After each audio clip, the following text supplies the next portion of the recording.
It's a winner for the Wild. 4-3 in overtime. A GWG, right? Yeah. Why didn't he go with GWG again? Didn't come with him. Well, no. That was an OT GWG.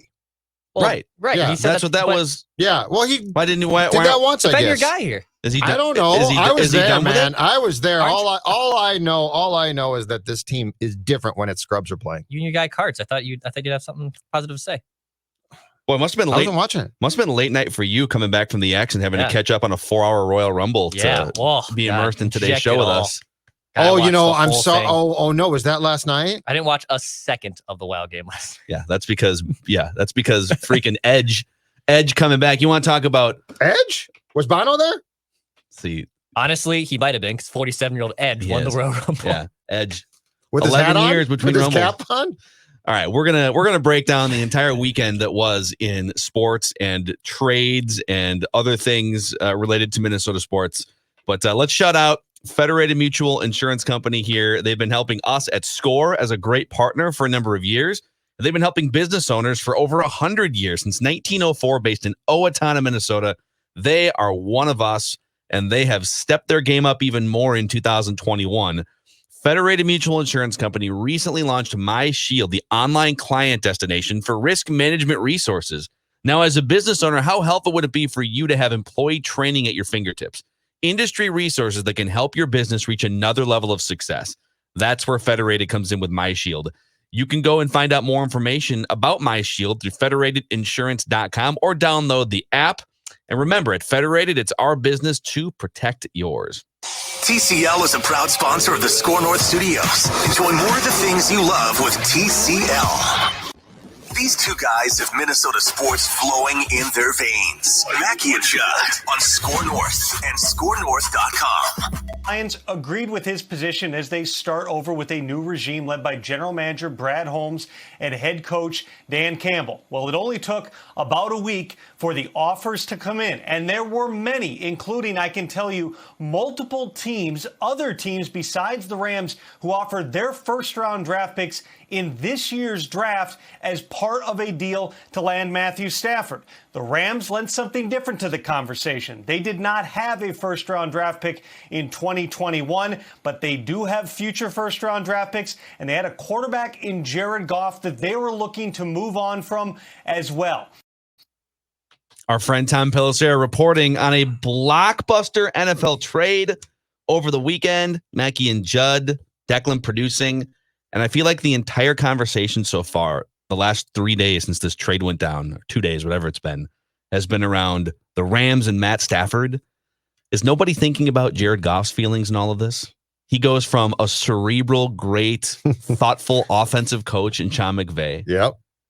To this guy. Dan Campbell doesn't just like football. Dan Campbell loves football. We're going to kick you in the teeth. All right. And when you punch us back, we're going to smile at you. And when you knock us down, we're going to get up. And on the way up, we're going to bite a kneecap off. All right. And we're going to stand up. And then it's going to take 2 more shots to knock us down. All right. And on the way up, we're going to take your other kneecap and we're going to get up. And then it's going to take 3 shots to get us down. And when we do, we're going to take another hunk out of you. Before long, we're going to be the last one standing. All right. That's going to be the mentality. Football! Yeah! Football! How did Dan Campbell not become the first coach in the history of the National Football League not to be fined off his first press conference? Can we confirm that he wasn't? He threatened bodily harm. You can't do that. Like, he was very close to saying... He's calling it self-defense, if you listen to it. He's saying they will be knocking us down, and to defend ourselves, we will take chunks out of their kneecaps. He was very close to saying, essentially, we will shoot you. And then as you start to stagger and get up, we will put the kill shot between your eyes. I mean, how do you not get fined $50,000 for that? I don't know. I guess he just got caught up in the moment. I don't know. Right. I need like the moment Jared Goff was told, hey, I know 2 years ago you were the starting quarterback in the Super Bowl and #1 overall pick, living in Los Angeles, California. You got Sean McVay over here. You got an Instagram model girlfriend or wife or whatever. And now you're being traded to the perpetually dysfunctional and rebuilding Lions, and that guy's your coach. Woof. Yeah, between that, oh my god, but between that and the fact that I guess Stafford told Detroit, the only team that I will absolutely not talk about or that you will not trade me to for sure, the Patriots. Really? Because Matt Patricia's there. He said, okay. That was the one team. He said, So I they will don't not like each other. You will not. Who would like Matt? Who would like Matt Patricia? Well, there was some speculation. Like I remember when the Lions came out and said, "Hey, Stafford's going to be traded." Yep. And there was some speculation, like, where could he land? Oh, could he land with the Patriots? The Patriots need a quarterback, and Matt Patricia's over there. Yeah. And if we don't know what his relationship's like, I think we know. Matthew Stafford said the exact same thing and said, I am not going to play for that buffoon again. Oh my God. But he wouldn't be. He'd be the defensive. He'd be over on this right, side. But would you want to go to work on a daily basis and see Matt Patricia? Probably not. If you didn't need to? No. Be a reminder of how you ruined the last, 3 or 4 years of your life. Yeah. Probably not.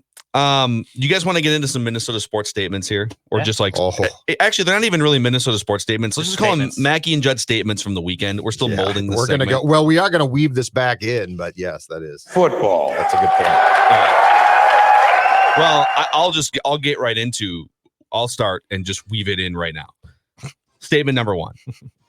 My first thought when that trade went down and I saw that it was 2 first-round picks, a third, and Jared Goff, it's possible that they had to attach a first-round pick to Jared Goff to eat the contract. I don't know if we know, like, what each element of the trade looks like in terms of value, but 2 first-round picks, a third, and Jared Goff for Matthew Stafford. And my immediate thought was, wow, Kirk Cousins might be worth more in a trade than we all thought.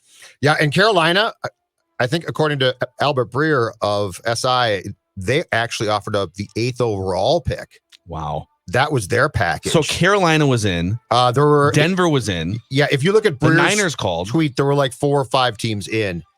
And all except for one gave actually pretty competitive or decent offers. Yes, you have to. So, all right. When the show came to a conclusion, when we last talked to you on Friday, last time on Mackey and Judd, I believe that we were all for exploring trading Kirk, and we were told by the masses, don't get your hopes up. They're not trading Kirk Cousins. They're not going to get this. They're not going to get that. Deshaun Watson's not being traded, blah, blah, blah. Okay. So today, this morning, whenever you're listening on Mackey and Judd, we come to you with a fresh outlook on life, and you're exactly right, Phil. If you are the Vikings, if this were the equivalent to what we have seen now since Saturday with the Stafford trade is the housing market, okay? Quarterbacks are selling at an incredible rate. The real estate market has taken off, and you know what it's time to do if you're a really smart team? Refinance your quarterback house. All right. So if you've got a Cousins, and when you saw what Matthew Stafford, and I agree, there's a similar house, right? Similar square footage, right? But it's slightly nicer. You're saying the Cousins house is nicer? Yes. I think the Cousins house is slightly nicer. It's got an extra little like office den off the corner. It's an extra almost 400 location. square feet. It's almost location. Stafford's in my neck of the woods, possibly a nice house in the park. All right. The Cousins house, I feel, is like it's on the border in Edina. And it's got those slow shut cupboards that don't slam. Oh, you guys ever God, see those? Yeah, those are no, but I mean that's out of my range. They're great. Okay, but that's the Cousins. Okay, those are fancy. So now you've got the potential to absolutely go from, because Judd's theory was, can you get a 3rd round pick, 2nd round pick, maybe, right? And I think that you agreed. I was like, I mean, just if you can get out from underneath the bulk of the contract and take a 4th round pick, I'd probably consider that. Okay, now the price of poker has changed, and the refinance option is to get a younger house, is to get into a younger quarterback house. If you are not on the phone to the 49ers, if Rick was not making the call to get the haul from the 49ers on Saturday night. Make the call. Get the haul. Make the call. Get the haul. The haul is all those draft picks. Think about it. I mean, this is the opportunities now are endless, right? This is like, and San Francisco still very much wants a quarterback. I think that if they could, would move on from Garoppolo in a second. And I'm sorry, if your coach has basically one foot in bed with your QB, in this case, Cousins, come on, make that call, get that haul. Make the call, get the haul. I love your housing analogy here. It reminds me, I was sort of on the border of, I used to own a condo downtown Minneapolis that I wasn't planning on buying, but it was like 2011. The housing market had gone completely in the crapper, and it was like, wait, I can just buy this for like way less than I ever thought. And then when it came time to sell and now, by the way, that wasn't the case with Cousins. They definitely bought high on Cousins. The Cousins market was very high. They bought the nice in house. 2018. But I wasn't necessarily planning on selling it 5 years later until I connected with a real estate agent that was like, let me show you some comps around the neighborhood. Mm-hmm. And you start to look at the other similar condos, similar square footage, similar bedrooms, similar location. Right now, I was like, I'm sorry, I can get how much for this thing? Well, then my thinking has changed. And that's what the Vikings, I mean, people are going to say, well, who's your quarterback going to be? Well, figure that out later. The answer is don't have a non-elite quarterback that makes a ridiculous amount of money as your quarterback, because that's recipe number one for finishing 7-9 or 9-7 with no hope of winning a Super Bowl. I think if you make the call and get the haul, whether it's 49ers or some other team, I think you're looking at two options for your next quarterback. You can either take the capital that you have received and that you already have, you get first round picks, and make a real push for Deshaun Watson. Yep. And then you've got a legitimate top 5 guy who's mobile, who still has room to get better, who, when the Texans weren't quite as big of a dumpster fire, had 2 double-digit win seasons. Cousins, by the way, is 32. He has 1 double-digit win season in his career. And I know that, there's other things that go into quarterback wins, but either you make a push for Deshaun Watson, or you can even use your capital to move up and draft somebody that you want in the top 10 or something and have that guy on a rookie contract for 5 years. But you can't do any of those things unless you make the call to get the haul. It's perfect. It works out perfectly. And the Stafford trade to the Rams changes everything. It changes it takes our discussions from being, I would do this, to you should now absolutely, and you being the Vikings should do this. Like, it changes the parameters completely. Think about this. Think about the difference now from Friday. Like, you just learned, I thought Stafford would get you a 2nd round pick. Yeah. I really did. Do you think one of those firsts was to get rid of Goff? Probably, but nonetheless, was you got a third, first. It's possible the third. I mean, people are dumping on Goff because he had a bad season, and he did. But, he was still a number 1 overall pick that has potential. It's not like he's completely done and cooked. But you know what? The Rams had a coach who said, I specialize in quarterback play. And you know who the most important position in sports is? The quarterback. And we can't win a Super Bowl unless we have the quarterback in place. Now, that does not mean that Matthew Stafford's going to win a Super Bowl. But what it does mean is you have a coach who understands what he needs in a quarterback and doesn't see a quarterback as a necessary evil, i.e. a pain in the ass.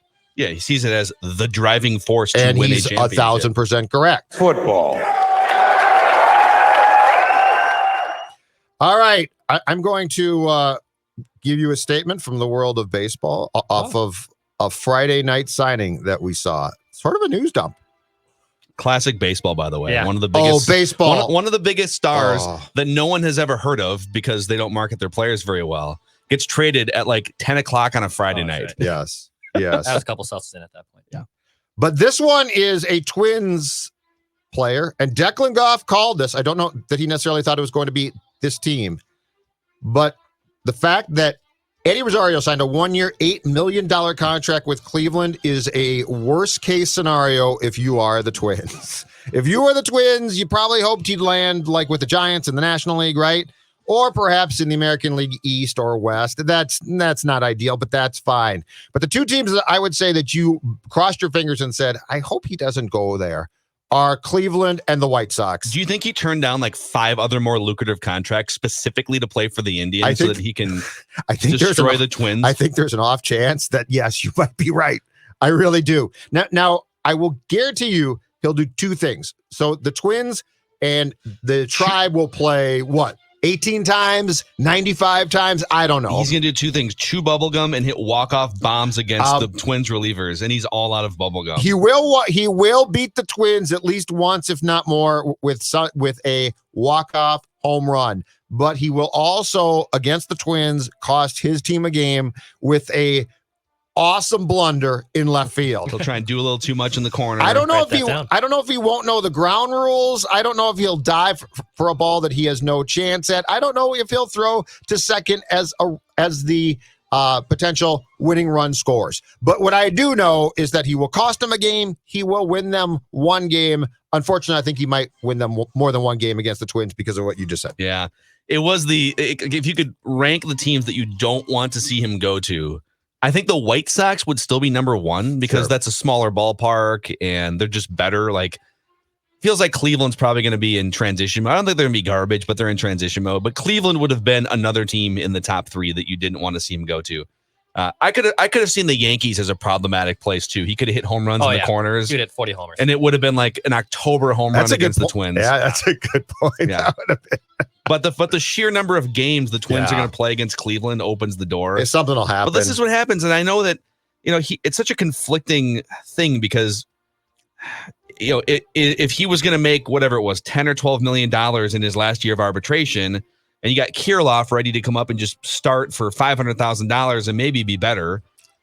I get why you didn't want to pay Rosario, but it's just tough to swallow a guy that has been one of your offensive leaders and energy spark plugs just going away for nothing and then signing with a team that can do damage to you. You mean to hit Bombas?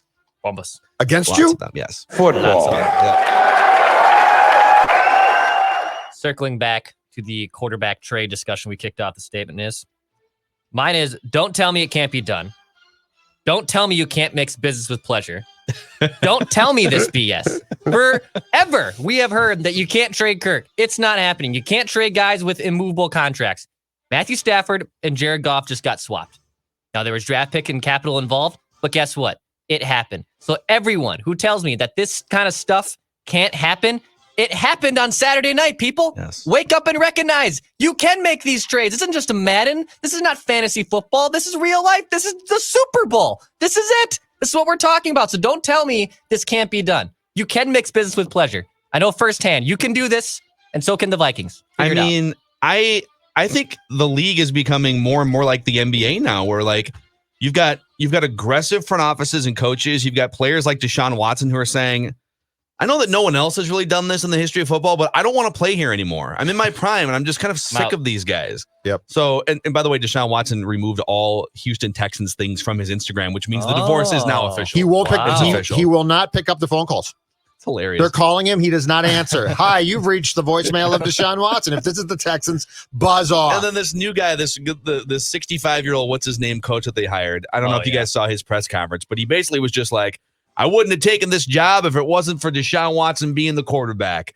As far as I know, he's the quarterback, and all the other stuff is outside noise. Like outside noise. Outside noise. Buddy. All right. Unfortunately, Coach, the call is coming from inside the house. It's Scream. It's Scream 5. I'm actually going to piggyback off Declan's statement with my next statement. Football. That the Vikings are much more likely to make a splashy move this offseason than most people think. For the reasons Declan said, which is this stuff happens. Like teams are looking to win championships. Are the Vikings one of them? I guess we'll find out.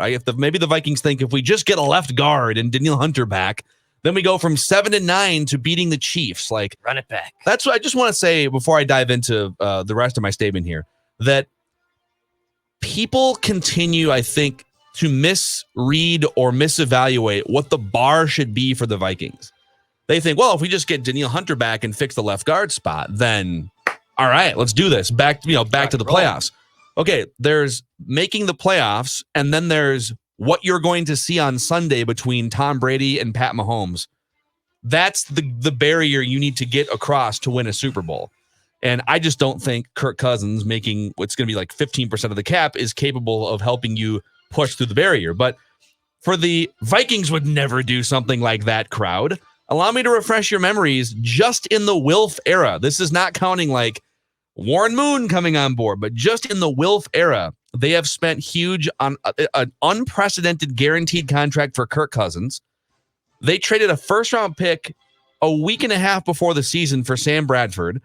They traded 3 picks for Jared Allen and then signed him to an historically large contract. Yep.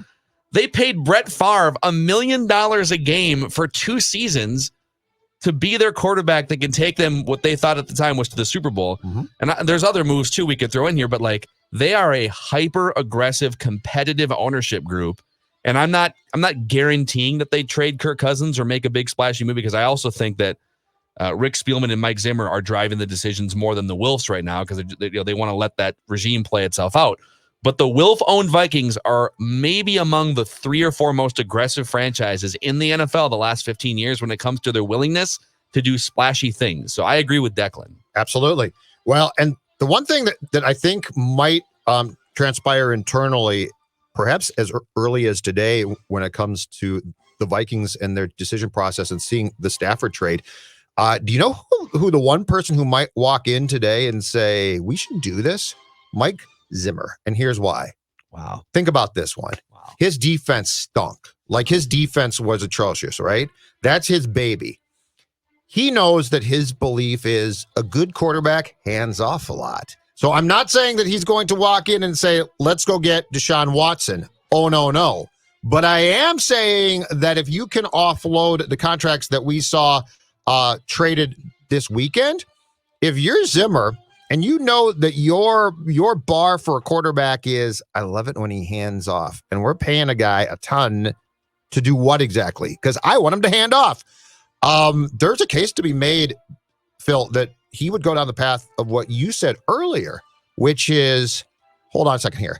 If we can get that much cap space back potentially, if we can get draft picks that he would probably want to use on defense, but I digress, and then we'll circle back and have a decent quarterback, but more importantly, who doesn't make that much. I think there's a case to be made from his end that he saw that trade and thought, I wonder if we could do that.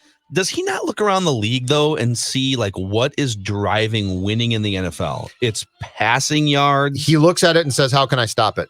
And that's good, too, because you have to do that, too. Right. I think he's more likely, if you put a gun to his head and said, all right, who would you rather have? The trade packages are equal. From the Texans, would you rather have Deshaun Watson or J.J. Watt? I think he would rather have J.J. Watt. Absolutely. Absolutely. No, you're exactly right. But nonetheless, I do think that there is a case to be made that with the Vikings history and thought process, that we shouldn't dismiss the fact that they could be having the exact same conversations that we are. Football. Who is it? Declan? Back to Declan? It's my turn. Back to Judd. Sorry. It's my turn, and I'd like to clear up a misconception with a simple statement. Elite quarterbacks win Super Bowls. And here's what I mean by that. When it comes to the Watson trade talks, and it's going to take a haul. I think it's now 2 first-round picks, a second-round pick, a current defensive player who's good off a team. That's the rumored package? That's the Stafford trade led to a lot of beliefs that it would take like 5 first-round picks. And I saw reports immediately. They want some actual came players. Out and also said it's not going to take 5 first-round picks. It's a big package, but it's basically, it sounds like the Texans have internally decided what the price of poker is going to be.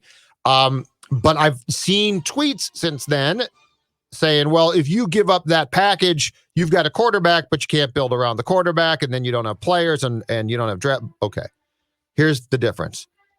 If you made this trade for Kirk Cousins, I agree with you. You're correct. But the key word that I used in my statement is elite. And there are very few elite quarterbacks, okay?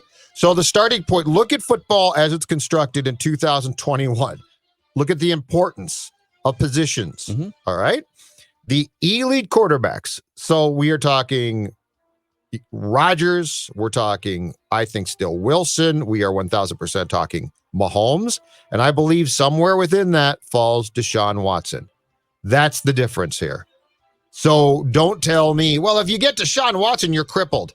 Okay. No, if you get Kirk Cousins, you're crippled. If you get Deshaun Watson, you have the first step towards, or not first step, you have the first 3 to 5 steps towards a Super Bowl. There are a shocking amount of people. I've done a lot of interacting with fans on social media over the last week about Deshaun Watson and this weekend about Cousins.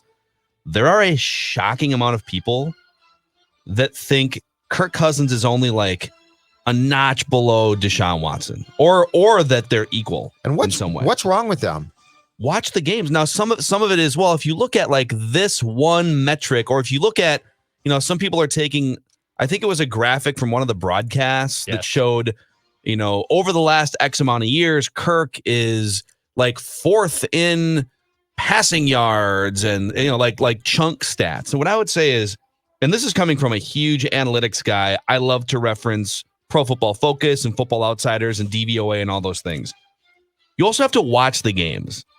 Watch what happens late in the fourth quarter. Watch Deshaun Watson versus Kirk Cousins. Watch the improvisational abilities of guys like Watson who can move and Josh Allen versus Kirk Cousins. When conditions are near perfect, Kirk Cousins thrives. The problem is, and the paradox is, when you're paying a quarterback a lot of money, you don't get perfect conditions around him. Correct. You just don't. And so you need if it's highly paid Deshaun or highly paid Kirk, Deshaun has a better chance to thrive in imperfect conditions. And some people are going to say, well, I mean, he went 4-12 last year. What I've seen a ton of. And that's true. But he also won double-digit games and had a big lead in a playoff game that the defense and coaching staff blew against the Kansas City Chiefs. And I would say in the 4-12 season, that was one of the biggest self-sabotage dumpster fire seasons in recent NFL history. And the team was actively trying to get a coach fired for half of it. Like, you can't say, well, look, I mean, he's not good enough to carry them beyond 4 wins. He is. This was just the house crumbling down and firing They everybody. also traded away his top target for basically nothing, which was ridiculous. I think the key, so if there's one key component to the group of elite QBs that we're discussing and like the next class, which heck, let's say it includes Kirk, is this. When you watch games, how many times have you seen Kirk improve the players around him? I would argue it's very rare. Very rare. And I do not think that Kirk improves Justin Jefferson. In fact, I think it's flip-flop there. But if you watch Rodgers, Wilson, Watson at his best for sure. Scandella. Mahomes, I can run. Unitas, Fouts. What do those guys do? They improve everybody around them. Yeah. They make their line look better at times. They for sure make the receivers look better at times. I mean, think about that. So to me, it's very, very simple. Watch games and say to yourself, what quarterbacks make their teammates look better? And I don't think Cousins makes his teammates look better. Yeah, I just don't. I'm going to just a quick tease. I actually have sort of a Kirk Cousins epiphany that I'm going to unveil to you guys in Purple Daily today. So if you're looking for more Kirk Cousins discussion, Purple Daily, came over some Spotify, scorenorth.com, and YouTube. Dark liquor. You were drinking some. You were having a drink, and you said to yourself, "I've had an epiphany." I would say Saturday night was the dark liquor Kirk Cousins epiphany. I knew it. Football. And I woke up with clarity the next morning, and I sent out a little thread of listen, I don't drink a lot. I just need a little nightcap, a little round ice cube, and I don't drink the bottle anymore. Okay. I'm 35 now. Okay, That's because Declan does. Can't deal with it. I had probably my most expensive liquor store run of all time last Friday. So wow, look at you. Football. That's not my statement, by the way. Okay, Declan's done. That's not my statement. That's not my statement. Back to you, Phil. My second Audra? statement is Jersey Twitter is one of a kind. Jersey takes are one of a kind. I'm referencing obviously last night in St. Paul with the Minnesota Wild wearing their reverse retros for the first time. Love it. Love the colors. And obviously it's paying homage to the North Stars. That's pretty clear. But I think one of the most polarizing groups, there's two of them. It's Jersey police and NFL draft people. They belong in the same bin of the most unique people I've ever seen cover something. Like, some people are just so poignant on their jersey takes that they spend their entire life dissecting all of these leagues and all of these teams' jerseys. Don't care about the team's results. Don't care about the players they've signed. They just care about what the hell the jersey looks like. And last night, it was split. It was either, these are the greatest thing that I have ever seen grace the state of hockey in St. Paul, and the other half saying, well, I thought the North Stars left 23 years ago, and I didn't know Edina's now playing for the Minnesota Wild. Just enjoy the greatness that is these jerseys, man. Are you kidding me? I don't have like super strong opinions either way about uniforms usually. Really? But I really love these. Yeah. I do. I mean, I have really strong opinions. they're just clothes. I mean, They're just clothes. They're just clothes. No, but you can do them right or wrong. Look, I don't care what you wear. You can go to work in your pajamas like I basically do. You can go to work in your pajamas and I don't give a damn, and I don't care if you're color coordinated or not. But when it comes to jerseys, I'm all in.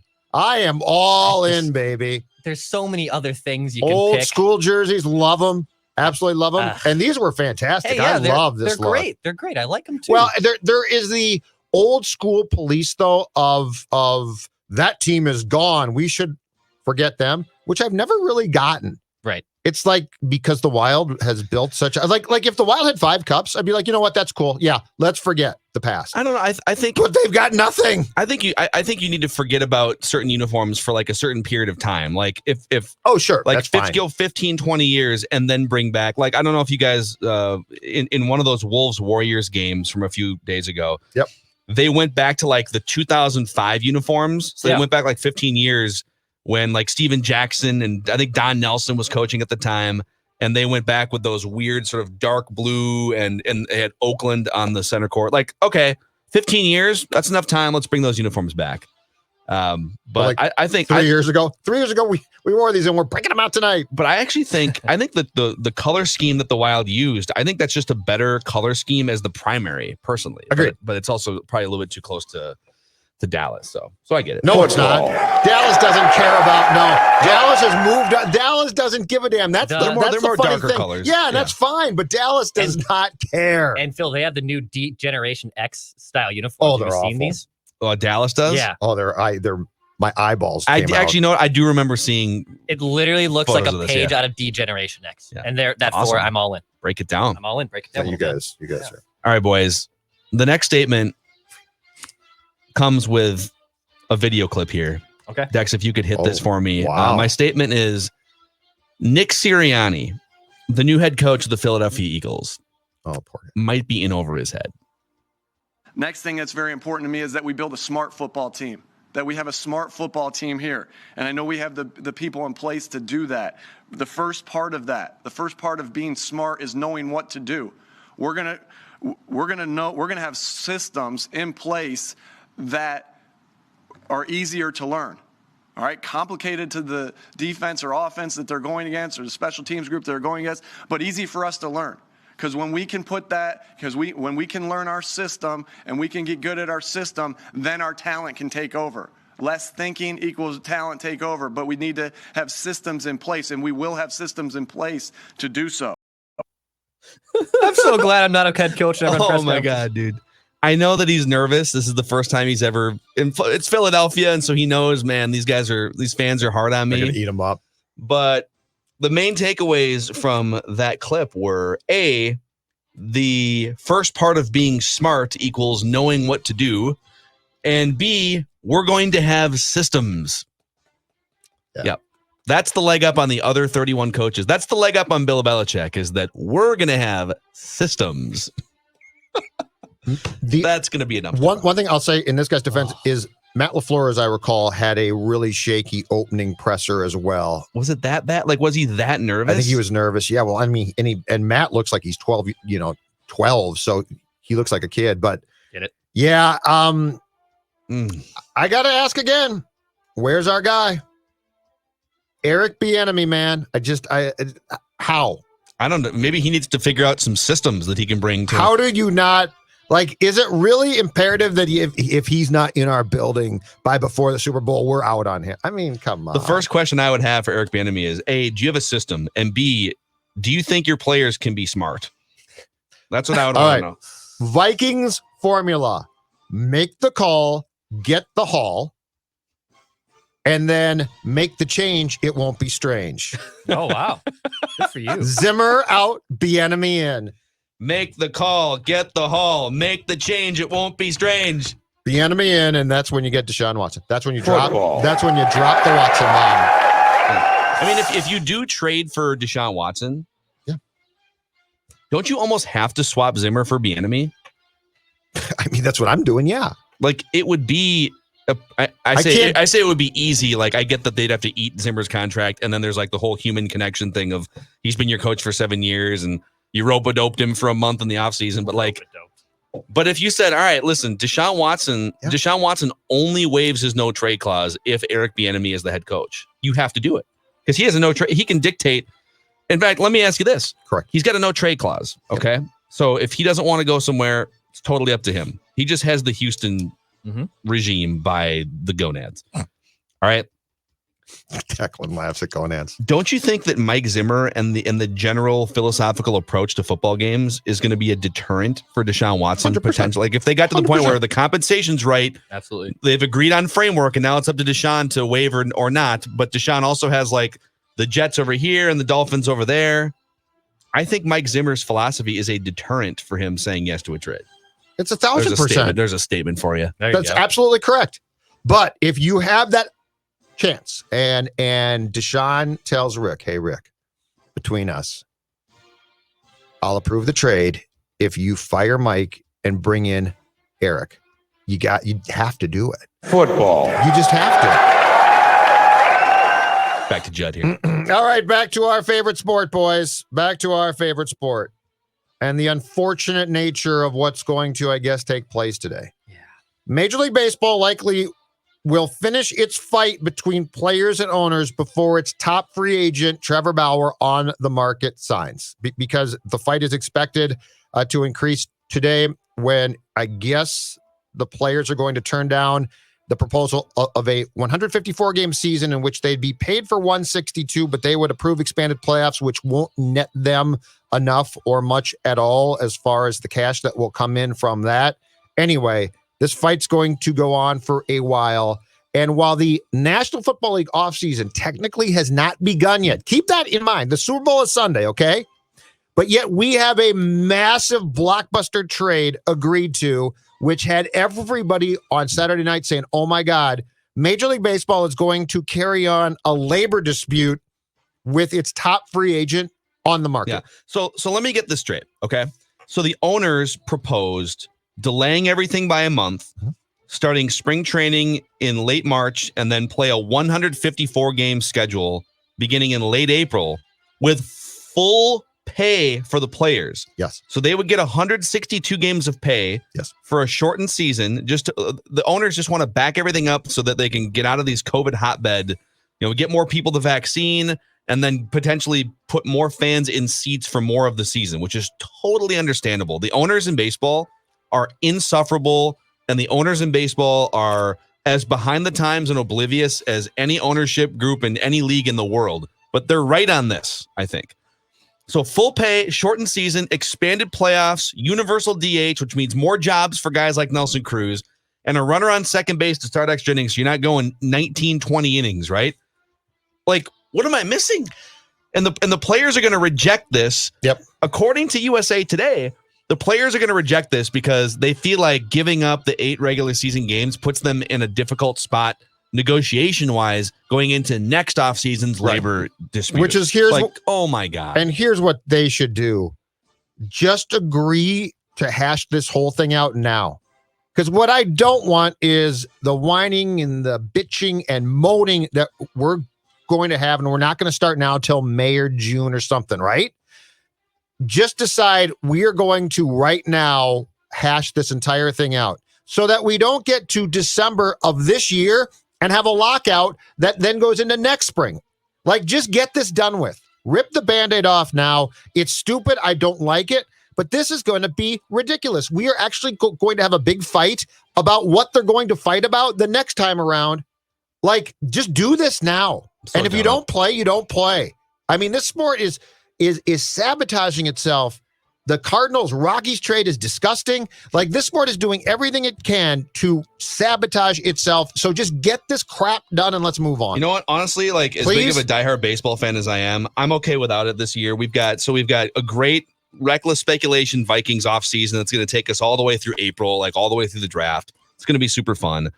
And then we've got Timberwolves offseason stuff. They might trade Karl Anthony Towns for all we know. Like, wild offseason speculation. Like, there's all kinds of fun stuff to do between now and when training camp starts in August. So if baseball wants to sit around and be idiots, football. Back to Declan. Yeah, Piggy's back right off what Judd was saying. And my statement is baseball's literally breaking my heart. It's breaking my heart because this is my favorite sport. And you have basically a bleeping match going on between the union and the players on what they want and what they don't want. And I understand there's greedy owners and they're always going to end up looking the worst. And they do deserve the majority of this blame. But the players deserve blame too. They're not completely nullified by all these, by what they want in the report as well. So I want baseball. I want a $15 beer in my hand at Target Field this year. I want to be able to do that. And I just want baseball. And it's becoming incredibly difficult to convince myself that I want a baseball season now. So you're in luck because here's what's going to happen is the players are going to reject this proposal today, and then that just means that they just go back to whatever was before. Yeah. And spring training will now start in 2 weeks from now, unless the owners put some other wrench into it. They'll keep going back and forth for a while. I would love expanded playoffs. I want a universal DH. I guess if it comes down to that, I don't want to completely cancel the baseball season. But like what Judd is saying, if you're going to have this talk again because your CBA runs out this time next year, then just figure this bleep out now. Because it sucks, dude. I want to be able to watch baseball. And this is usually in February rolls around. Pitchers and catchers are coming. This is going to be fun. For God's sakes, I just saw a highlight video an hour ago of Delman Young hitting a 3-run homer in the Australian League. He's pitching now, That's too. That's how starved I am for baseball content that I got excited seeing a 3-run home run from Delman Young in the year 2021 of our Lord. That's well, where I'm Dex. at right now. He's a multi-dimensional player. Now bring back Delman. Likes to drink. So good for Delman. What do you like to do? I like to drink. I like to drink. I think the three main big picture problems for baseball. I don't know how many of these three things they even care about. In terms of what does your sport need to do to be as popular going forward as it was 20 years ago and as the NBA is now and the NFL is now. Number one, it needs to be more accessible from a TV standpoint. You can't have these companies like Sinclair essentially holding fans over the fire to say, well, you can't watch our product on these 5 mainstream streaming platforms, but if you come to this AT&T service that is worse and you got to get rid of that. Just make it accessible in some way, even if it's just a direct-to-consumer MLB platform or whatever.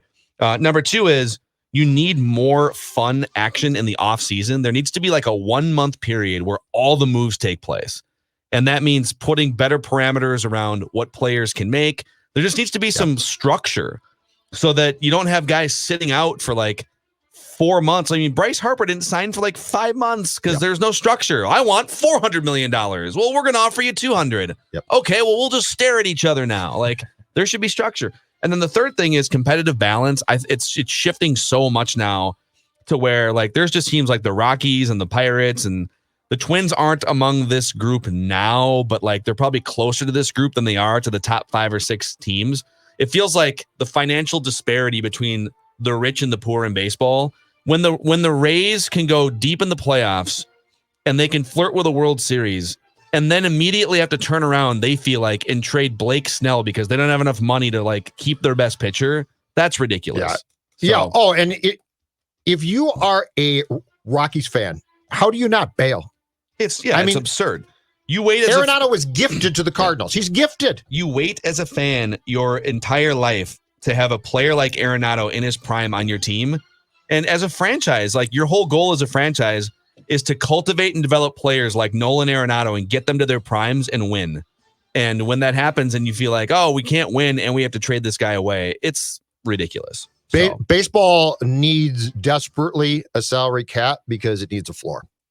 It desperately needs a floor. And to go even deeper into the weeds, the reason why they don't have that is because, and I'm making these numbers up a little, I don't have them in front of me, but if the Yankees bring in $500 million in largely local revenue, and the Rays bring in $80 million in local revenue, the Yankees are going to say, well, because there's not enough national money to go around. In the NFL, most of the money brought in is national money. Right. They make a bunch of money off Vikings games, but they make more off of Fox, NBC, et cetera. And baseball is a locally televised sport.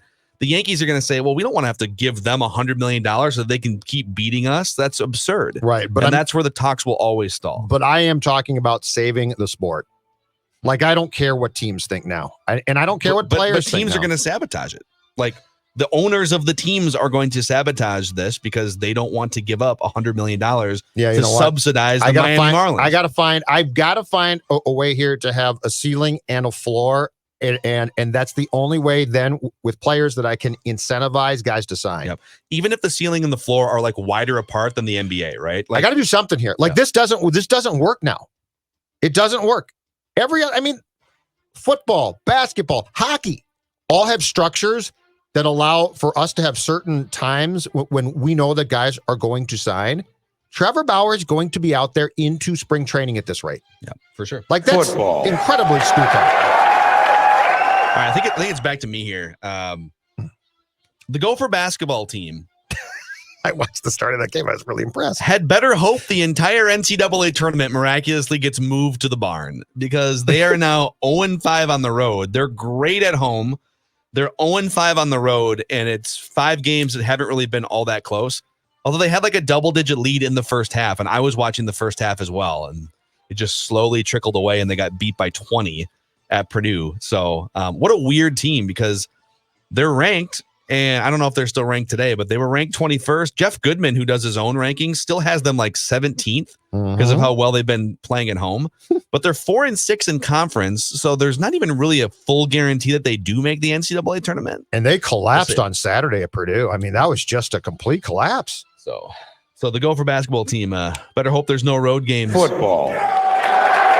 Tough season of basketball here, gentlemen. Tough season of basketball. Back to me?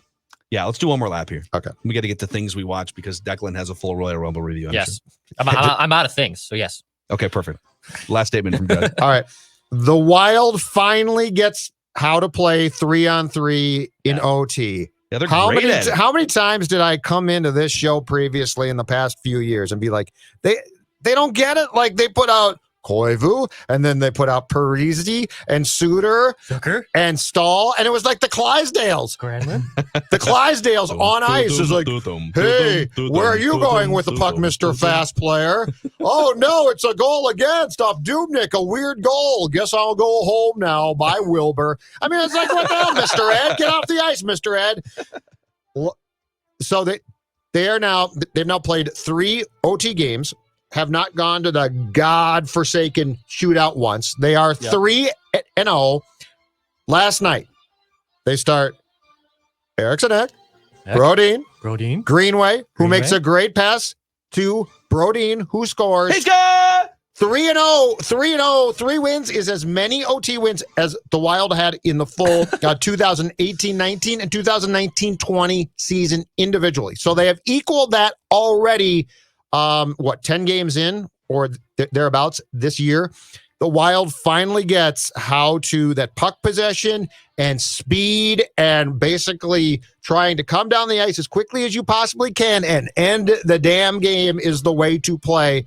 It took a long time, but congratulations, you're finally. And you know who didn't see the ice to start OT last night? Zach Parisi, Ryan Suter. Exactly right. This is what we've been calling for and asking for and saying, put players who are skilled and fast and younger. Love it. Kaprizov did not start, but that's fine. The Wild wins, and Brodin drops a glorious F-bomb on Fox Sports North. Oh, that was hilarious. It was great, but good for the Wild.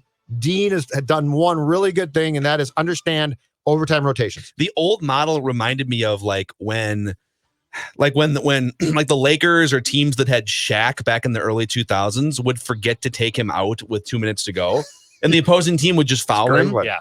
Like, well, there's certain, like, Shaq is amazing, and Shaq is a player you want on your team until this point in the game, and then you need to put him on the bench. They didn't forget he wouldn't come out. Well, that too. I can assure you of things I've seen on the X ice.